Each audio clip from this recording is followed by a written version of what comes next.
Hello, everyone, and welcome to the second of the Keats-Shelley Association of America's video interviews. I'm Anna Mercer, and I'm the Director of Communications. Today, our Communications Fellows are interviewing two of the founders from the Keats Letters Project, and I'm just going to introduce the four people we have on the panel today. So the two communications fellows for the Keats-Shelley Association of America for 2020 and 2021 are Mariam Wassif and Amy Wilcockson. Mariam Wassif received her PhD from Cornell University in 2018 with a specialization in British and French literature of the long 18th century, including Romanticism, and she is currently a postdoc at the University of Paris. Amy Wilcockson is a PhD researcher at the University of Nottingham. Her thesis focuses on creating an edition of the letters of Thomas Campbell.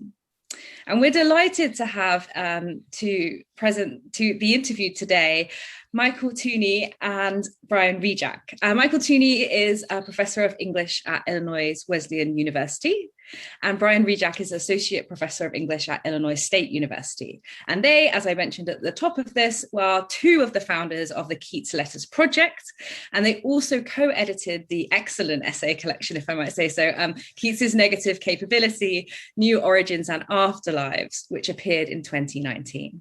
So Amy and Marianne are going to lead the questioning today, so I'll hand over to Amy to put her first question to our two interviewees. Thanks, Amy. Thank you very much, Anna, and thank you, Mike and Brian, for joining us today. So our first question is, where did both of your kind of interest in Keats come from, and how did the idea come about for the Keats Letters Project? I don't know who wants to start. If it's Mike, okay, I might start it because I think that, well, Brian had much bigger scholarly interest. My interest came in particular very directly, not actually through Keats in particular, but through negative capability. In the early 2000s, I was writing a number of reviews and review essays of contemporary American poetry and seeing how much negative capability was being used in those discussions. Over those years, I began to meet and know Brian, and we would have occasional conversations.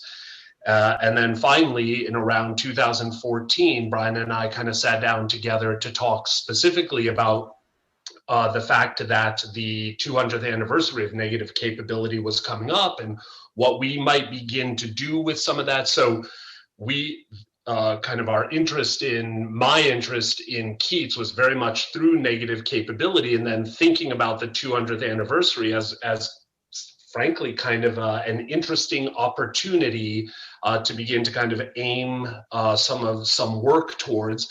And then as I got to know Brian more, I actually got to like him more and more, and seemed like it could be a fruitful partnership. So for me, it was very much kind of through that route, and then my interest in Keats in full kind of emerged from that process. Brian's route, I think, was very different, though. So you got to like me more, or you got to like Keats more? The great thing is that it was the two of you together. Some terrific friendships emerged. Yeah. Yeah, so Keats has always been my sort of main, the writer that I've been most like invested in, both as just like a person. When I got into the study of literature, Keats was the one that like I remember reading Ode to a Nightingale and just being like, that's the stuff. And then as I went through graduate school, I sort of, played around with some other possibilities in terms of my academic focus, but, always came back to the Romantics and Keats in particular. And Mike and I met in 2011 when I started working at Illinois State, and whenever we would see each other, we'd always end up talking about Keats. Yeah. Then by like 2014, we thought, maybe we should try and work on something together. And so what became the essay collection on negative capability started, we started percolating that idea at the same time as the KLP developed. And then, so Mike and I had talked a little bit about ideas for doing some sort of Keats bicentennial thing. And then we were at the BARS conference in Cardiff in 2015. And we were at was it the Pig and Whistle? No, so it's officially, I looked it up. It's officially the Wig and Pen, but for some reason, I think because of some cloudy memories, somebody referred to it as the Pig and Whistle, and we just went with that. So it became the Pig and Whistle for us, but we all knew where it was, and we all found our way back there a couple nights in sequence. So so the Pig and Whistle, or Owl and Pen, there were a group of us who were, hanging out and talking about stuff, and that's essentially how the KLP took shape. That's right. The pub. The best ideas happen in a pub, don't they? That's where all the great, all the great thoughts. That's where they happen. So. Absolutely. Yeah. It did. It grew directly from that. Brian and I put together a panel on negative capability for that conference. I believe a couple of people who became contributors to the negative capability book, Anne McCarthy and Arsevi were both on that panel. And so it was already kind of beginning to take shape there. And then these larger conversations happened. And then the KLP began to take shape there. I think it was actually Kate Singer, who was the person to kind of really think about. Brian and I had a few ideas, but it was Kate who was like, why isn't this a bigger project about the letters, and thinking about really tracking them letter by letter. So it was an emergent conversation, but I think it was Kate who kind of was the first one to have that big idea. Yeah, I think our idea originally was just the This Week in Keats thing, which became kind of like a side project. Hustle. Yeah. Right.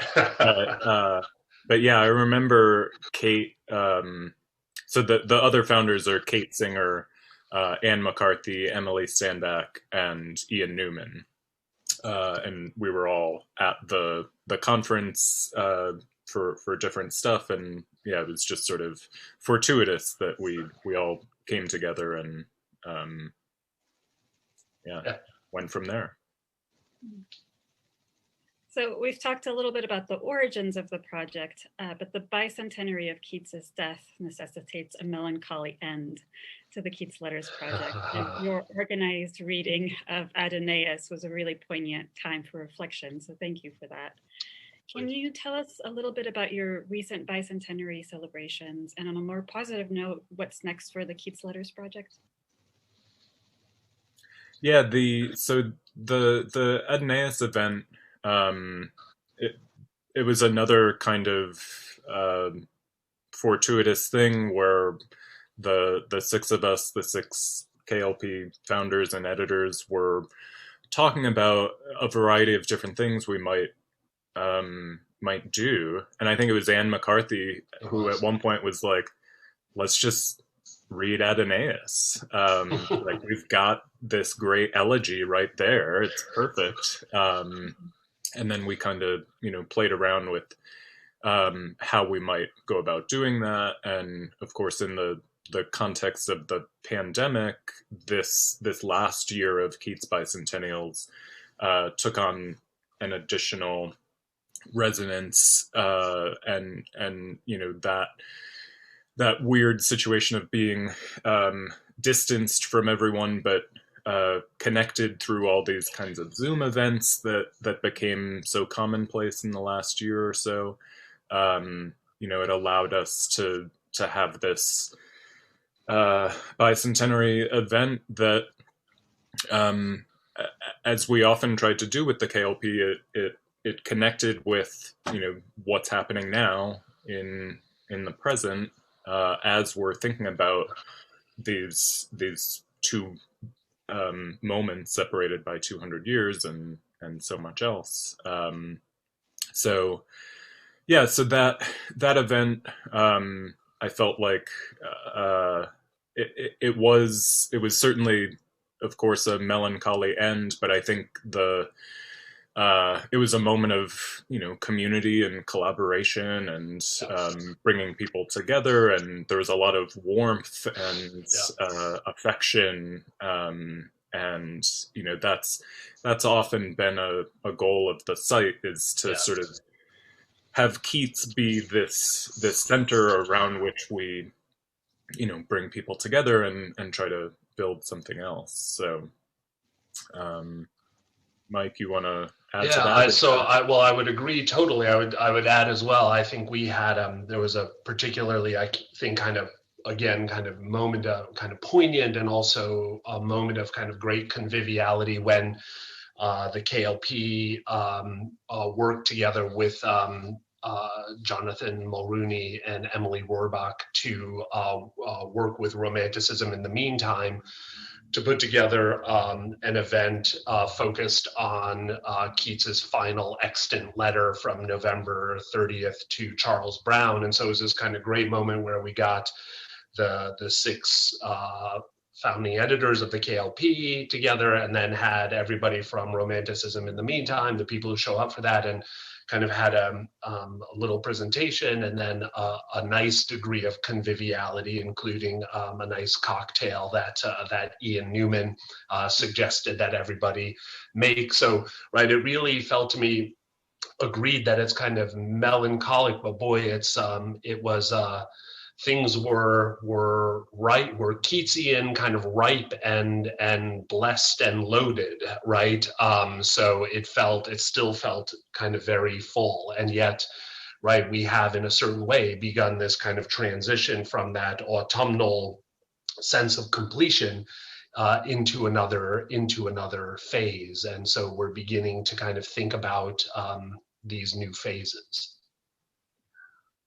Yeah, so we can speak about some of the stuff we have in mind specifically going forward. So one is just, there are 252 letters, and we started out with the ambitious goal of creating, responses, content of some sort for each of those 252 letters. Spoiler alert, we did not cover all 252.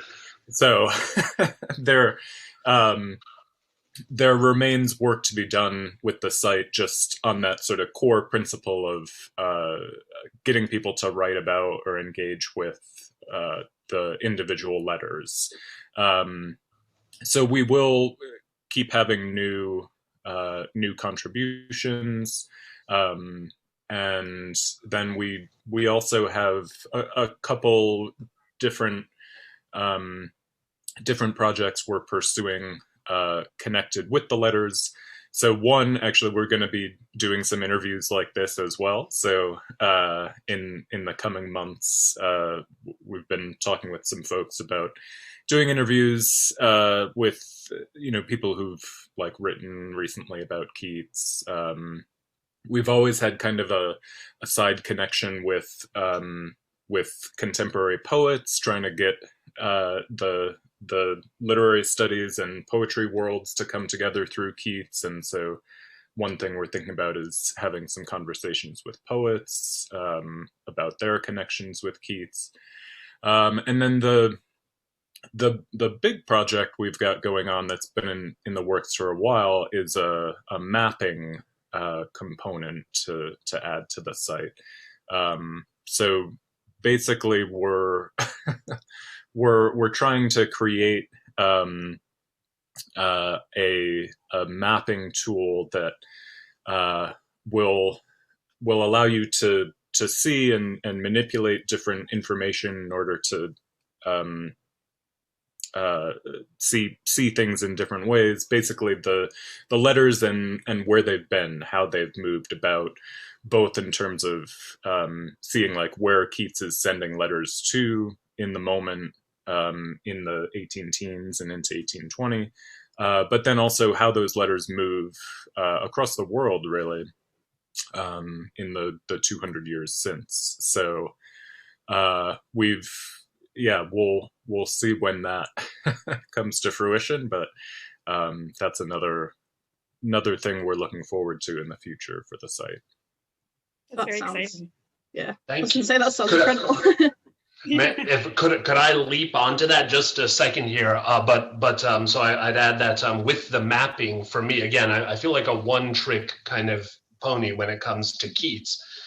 For me, it's Keats and the idea of negative capability, and both embracing it, but also trying to kind of explode it a little bit and do new things with it. And one of the new things that I think mapping could offer with Keats is Ryan and I have played with this a little bit, but one of the Keats's letters that we know exists and that we do not have in manuscript copy is the negative capability letter.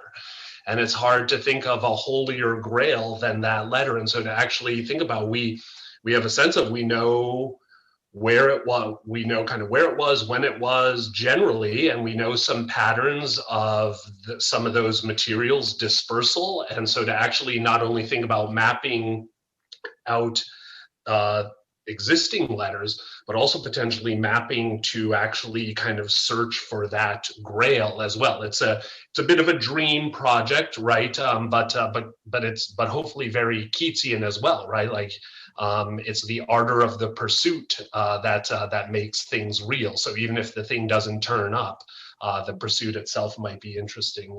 I'd simply add that the KLP has also had some conversation about potentially creating a concordance for the letters as well, that with current technologies, it feels like that could be something that could be a new level of work, but very much kind of on the order of the sorts of things we've been doing with a number of other projects as well. Yeah, that all sounds amazing, and you've kind of anticipated my next question here. But my question now is basically, so interest in Romantic period correspondence is sort of ever increasing. There's a number of recent and ongoing letters projects. So there's the Robert Southey letters ongoing. Humphrey Davies have just been published. I'm working on Campbell's way. Yeah. So how does the Keats Letters Project kind of contribute to or add something different to the study of letters and epistolary culture? You have just kind of answered this, but I wondered if you could go into a bit more depth. Sure.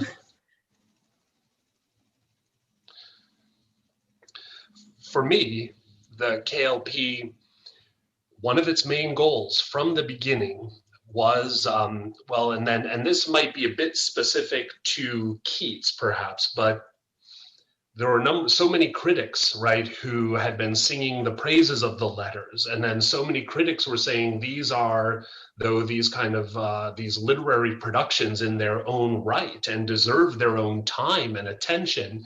And then of course there are plenty of moments of that happening in these discussions, but as most people said, right, mostly the letters are used to inform the biography or to inform our readings of the poems themselves. And so, but there was critical note that the letters are worthy of attention in and of themselves. And so that's what the KLP really wanted to do, was to kind of follow up on that and really make a space for that specific critical attention, the kind of attention you would give a poem by Keats, to kind of begin to afford that kind of attention to the letters as well. And so my one, I guess that one of the things that I would hope is that, there might be a reassessment generally of what the kind of work that letters can do. Certainly, of course, informing biographies, informing our readings of other associated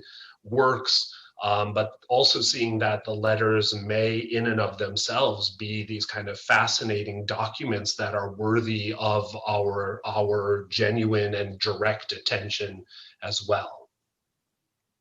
And I think the other thing I'd say about that is just I think in Romanticism or in Romanicist scholarship in the last few decades, I think there's always been a really vibrant strain of interest in textual scholarship, bibliography, material textuality. There are so many prominent Romanticists whose work engages with the history of textuality in one way or another. And I think letters are always fascinating for thinking about issues connected with that. And so, yeah, I mean, Keats and his letters are, right, they're remarkable documents on their own. But I think something we've always tried to do with the KLP as well is just to broaden out, to think about bigger issues with the history of correspondence and just all the fascinating things that that Keats's letters can open out onto. Thinking about the history of empire and the way that empire and correspondence are hand in hand all the time. There's just to refer to a specific thing we've been thinking about with the mapping project. There's at least one letter that ends up in Sri Lanka with Benjamin Bailey, and in 1848 he sends that back to England. He says, I'll send this in the government dispatch bag. He's like buddies with the colonial governor, and puts it in the like official government post, right? And so you've got one of Keats's letters entangled with that imperial colonial history. And so like that's the kind of thing that we're hoping the mapping project going forward can shed some light on. And so I think, yeah, there remain a lot of ways that people doing work in Romanticism can engage with letters and correspondence in new ways. And then the digital connection as well, right? Like there are so many great projects in Romanticism of a digital nature that going back to the early days, like the Blake archive starting up in the 90s and romantic circles starting up in the 90s. Like we've in Romanticism, there's a long history of Romanticists doing cool work with digital technology. So I think that will continue going forward as well. So this is something you mentioned a little bit earlier. You said that it was important for you to sort of think about the connection between the past and the present in the Keats Letters Project. And whether at Wentworth Place or overlooking the Spanish Steps in Rome, Keats spent his last days in confinement, communicating by letter, of course, or even by short messages to Fanny, who's just on the other side of a wall. And so do you think Keats's 1820 writing resonates differently now because of our own recent experience with isolation?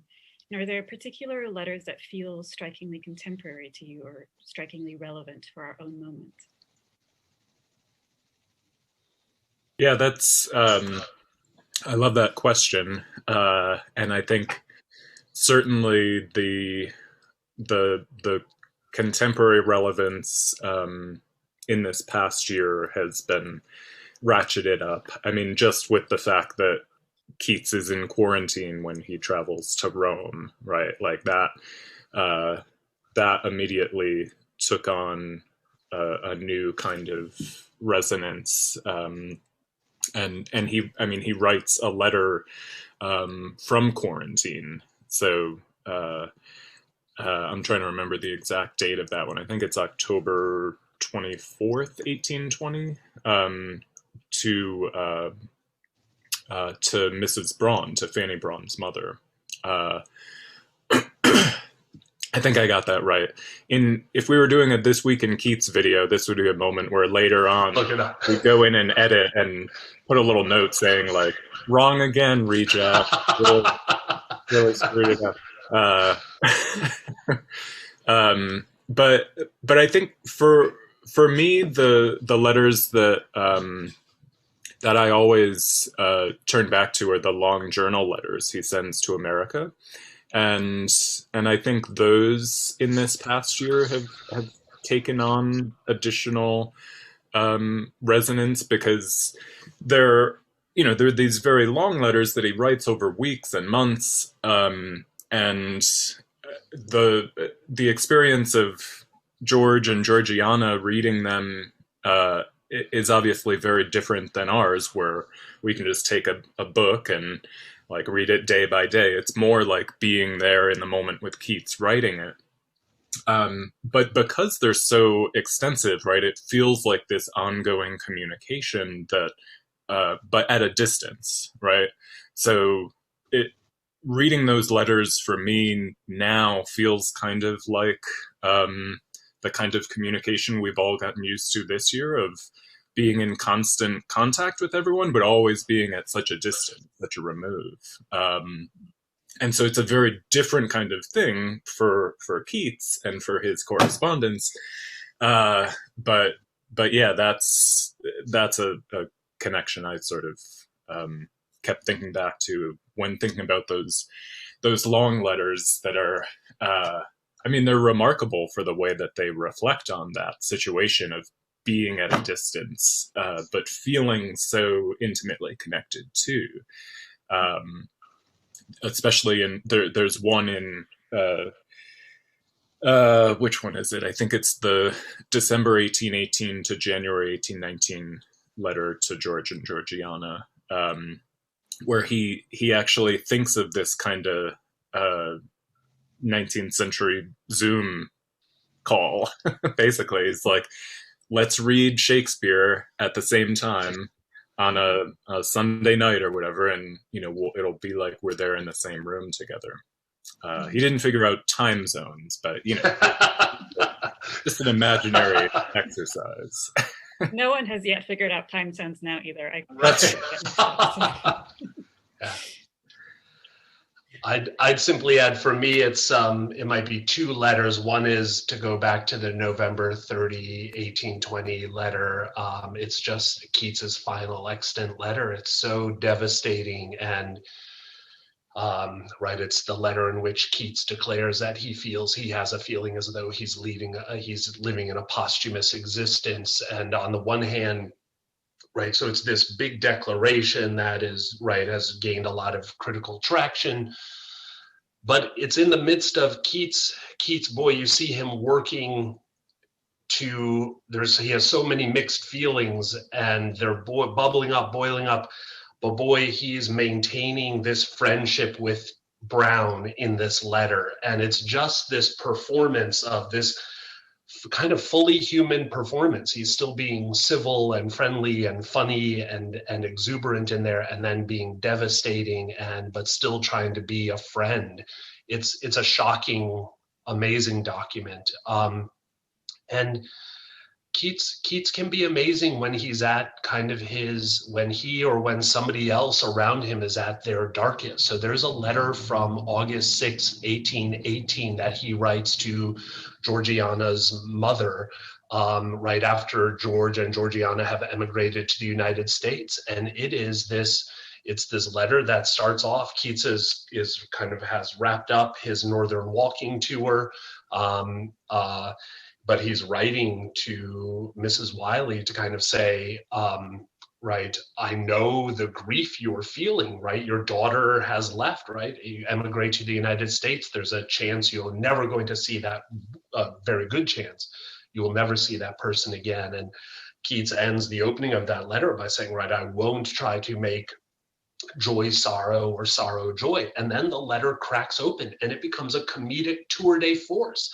It is just spectacular and lovely and funny and warm and personable, and just deeply humane. And for me, that kind of, right, for me, there's a little bit, and Lord knows I do not mean to attach like my feelings here to kind of Keats's extreme feelings, right, from what he was writing in that November 30th letter. But I think everybody has a sense that there's going to be, we're being deeply informed about what our lives are and what they mean and what our connectedness with others might mean. And we have to kind of be prepared for a different kind of existence potentially. I mean, frankly, hopefully for a new kind of existence. I hope we don't go back to regular old modes. There was so much that just wasn't working. But to realize like that there's a humanity that's kind of deep in us and shared amongst us that can really kind of guide us through there, that feels still very kind of hopeful, hopefully ubiquitous and deep, that these reserves of possibility. And for me, those are some letters that reveal that to me, especially in these days. Yeah, that sounds, yeah, I know exactly what you mean. Yeah. And I'm gonna move us on a little bit now. So we've just been talking about isolation, and now I want to talk about community, which is what I get the sense that the whole of the Keats Letters project is. Your work has been about building this community to build around Keats, I think you've said. So can you tell us a little bit more about the community of scholars and readers that you've developed, and how would you like to make it grow in the future?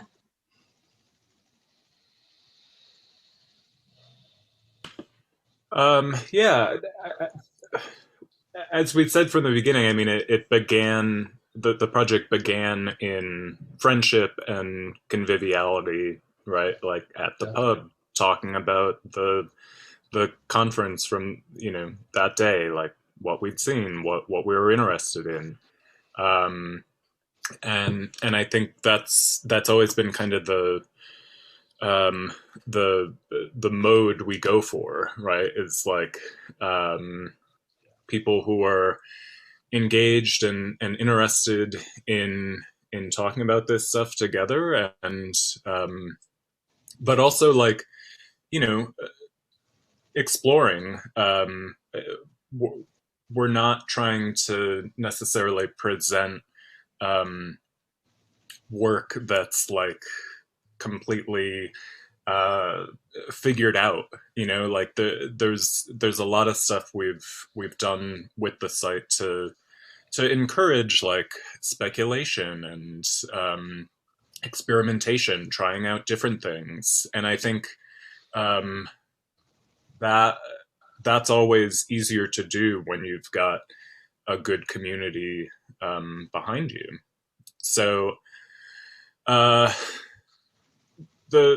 other thing I'd say is just like the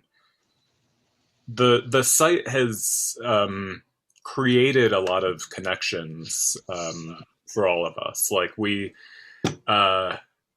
there are many people who've written for the site and who are involved in one way or another that like were friends before, and that's sort of how things got going. Like the six of us that founded the site, like we all knew each other, we were all friends with one another, but we've also made a lot of friends this way, and just like it's been really nice to have these, they're professional relationships, they're building like contacts in our scholarly network, but it's also just, it's really nice to have these opportunities to meet new people who are, likewise friends of Keats. We always use that term, friends of Keats, but it's like, we are friends of Keats, but we become friends on our own terms as well in the process. And I think there's something about Keats and his writing in particular that encourages and enables that kind of connection to happen and to grow. So Brian always gets a little embarrassed when I say things like this, but key to a lot of that community has been Brian himself. He's does a lot, and not to say that that's it. Again, it's a cooperative effort that, right, every time we do these projects, the interesting things about the small community of the co-editors is that, right, with some of these different projects, different people take lead and do other things, but Brian in a certain way has kind of been important to kind of the full churn of the project. And one of the things that he's attentive to is like when we put together the Adonais reading, was to really be attentive to people at different stages of their career, right? So this was one of the things that was amazing about that reading was, right, went from, grad students to mid-career people to Susan Wolfson, right? Like, so part of the joy was just kind of also seeing that and kind of being thoughtful about that. And then just thinking about the continued community. I mean, just to build off that, like within a day or two, one of the participants in the Ateneus reading suggested, they're like, well, hey, what are we all doing? Is it January 20 in 2022 to kind of think about like, how are we commemorating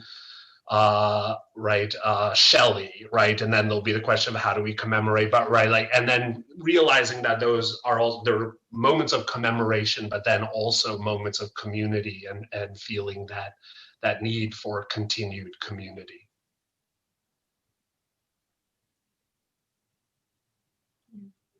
Absolutely.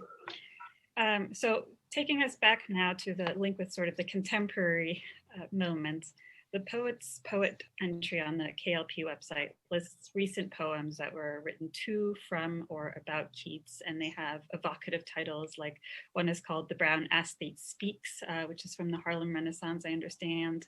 Another is Keats is Coughing, and even more strikingly, Keats is Dead, so fuck me from behind. Yeah. Do you have any favorites, and what do you think they reveal about how poets of our own era approach Keats? Mike, you're the poet, so I feel like. So I teach, when I teach poetry writing, I love this book by the poet Dean Young called The Art of Recklessness. Just a great book, and he mentions Keats in it. Dean Young has a poem called "A Lily on Thy Brow," which is this poem, and it's spectacular. I think there's a link to it on that page, but you can look it up. You can kind of find it online, but it's worth checking out because it's this spectacular poem where you don't know that it's about, except for the hint of the title and its allusion to La Belle Dame. You don't know that it's about Keats until the end, and it just asks you to imagine that you're this worker in the early 19th century and you've been injured and gangrene starts setting in and you end up at a hospital and they're going to do this terrible surgery and you're going to die, you're going to suffer greatly, and you're still going to die in a couple of days. And then the end of the poem, what a great poem so far, right? But the end of the poem is that like, but like what you don't know is that like, right, one of the physician's assistants there is John Keats. And it's like, and it's great because it's this beautiful act of giving Moneda's eyes to Keats, right? So in all of this horrible circumstance, here is this effort, and of course, nobody has such magical powers, even natively capable Keats, right? But to try to bring some awareness to what's happening and be able to take that in and then to even think to articulate that, it's a fascinating transference of the relationship that you see between muse and poet in The Fall of Hyperion to then sufferer and poet, right? So we might be in an age without muses and gods these days, but we still do go to poetry for some sort of comfort, some palliative care at least. So I love, it's a spectacular, I love poetic turns, and that turn at the end where it's like, and there's Keats, it's like, where did Keats get? It's a fantastic moment in the poem. But like, there's so much great stuff. So one of the readers at the Ateneus reading was Joyelle McSweeney, who has a recent book out that includes a crown of sonnets, kind of to and about Keats, and kind of thinking that through. And so one of the things that I love about Keats is how much is the variety of poets that Keats appeals to. right? So you've got, right, Dean Young, who's a kind of more public, kind of comedic poet. Then you've got Joelle McSweeney, who's pretty hardcore avant-garde. So this range of poets who feel called in some way by Keats, and I kind of, that's pretty powerful. Like there's a whole I'm Tempted by Love. So, and of course there's Tom Clark's great Junkets on a Sad Planet. Like, although I think Joelle has kind of done this, I'd love for a wildly avant-garde poet to do a whole Keats book, but I think Joelle is pretty close to that, actually. But anyway, I love that Keats calls out such a variety of responses. Yeah, I love the playful poems that show up pretty regularly about Keats. So the Hera Lindsay Bird one you mentioned, Keats is dead, so fuck me from behind, is obviously a playful one. But I mean, it's a fascinating poem, and it sort of like went viral, or as viral as poetry can go, I guess, a couple years ago. But yeah, there are lots of other examples of like fun, playful poems. I've always loved Tony Harrison's A Kumquat for John Keats, right. Where he's in Florida imagining if only Keats could have had this amazing citrus, and actually, so I have to check my phone for this one, but I just texted this to Mike the other day. I was in a bookstore browsing at poetry, and there's a new book from Kim Adenizio, who's an American poet, and I was just flipping through the book, and there was a poem called, what is it? I Can't Stop Loving You, John Keats. And I didn't buy the book, but I did take a picture of the poem to send to Mike. I bought other poetry books, but yeah, I love the playful poems, and of course, in true Keatsian fashion, the playful poems are often mixing joy and sorrow, right? Doing the whole melancholy in the Temple of Delight and that whole thing. You know how that goes. That whole thing. So yeah, and the other thing I'd say is just like there are so many poets, contemporary poets, and across. So that post you mentioned, Mariam, I think it was mostly like the last few decades, but it was basically like the last 100 years or so. We had done another one where it was like 19th century tribute poems. And yeah, there are just so many examples. And it feels to me like there are more poems about Keats than pretty much any other poet in English. I mean, very few people are writing to Southey. Right. I went for the punchline. Like, but even if we were to pick Byron, right? Clearly right. Not. Even if we were to pick Coleridge or Wordsworth or Felicia Hemans, who should get more poems. Everybody, poets, get on it, right? Like, but no, Keats. It'd be interesting for there to actually be a study of this. But Keats pretty clearly comes out ahead.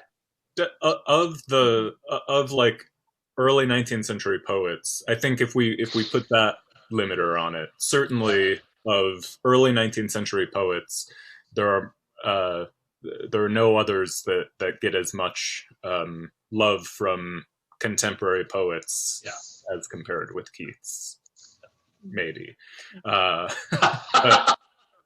But this is where we're engaging in what Brian very generously called earlier speculation, right? Making stuff up. Sounds good. Yeah. But no, but I feel like me being in a bookstore and flipping through and finding this poem to Keats, like I love that experience of just discovering new Keats inspired poems all the time. And in the process of making that post, like a lot of those were ones, you know, I'd never come across before. Yeah. So I think there's a lot out there. And yeah. He's the poet's poet. It just feels right to me that that's the case. Yep. That's great. Maybe we'll keep an eye out on our social media channels for people share any more. I mean, you've got a pretty great list. There isn't any you've missed, but maybe if there's some more Keats inspired poems, we can ask people to send them in. Thank you. There is so much more to talk about, but we'll have to close at least this conversation there for now, I think.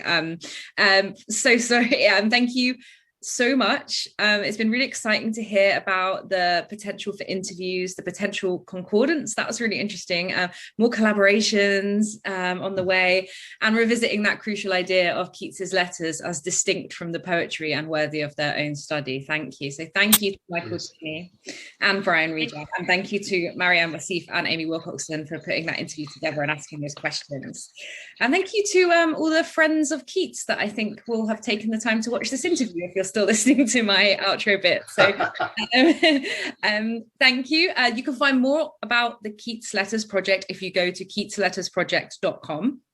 And remember to check out the Keats-Shelley Association of America blog too. That's K-SAA.org. Keats Letters Project and the K-SAA are both on Twitter, so do find us there too if you want to get in touch and have a chat. Thank you very much for taking part in the interview, Mike and Brian, and I'll just end it there. Thanks.